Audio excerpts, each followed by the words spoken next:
অবশেষে বলিউড অভিনেতা ধর্মেন্দ্র সুস্থ হয়ে বাড়ি ফিরে এলেন। শ্বাসকষ্টের কারণে অভিনেতাকে মুম্বাইয়ের ব্রিচ ক্যান্ডি হাসপাতালে ভর্তি করা হলে ফ্যামিলির সকলে শোকে দুর্বল হয়ে পড়েন। আর এই অবস্থায় অভিনেতার মৃত্যুর খবর সোশ্যাল মিডিয়াতে ভাইরাল হয়ে যায়। আর তা দেখে ফ্যামিলির সকলে খুবই রুষ্ট হন ও তারা এরকম মিথ্যা গুজব ছড়াতে মানা করে এবং প্রার্থনা করতে বলেন যেন অভিনেতা শীঘ্রই সুস্থ হয়ে ওঠেন। আর বহু মানুষের প্রার্থনার ফলে অভিনেতা এখন অনেকটা সুস্থ হয়ে উঠেছেন। আর তাই তাকে হাসপাতাল থেকে ডিসচার্জ করে দেওয়া হয়। এরপর ধর্মেন্দ্র ফ্যামিলির সকলের সাথে বাড়ি ফিরে আসেন।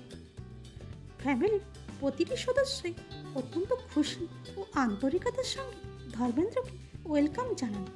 Thanks for watching.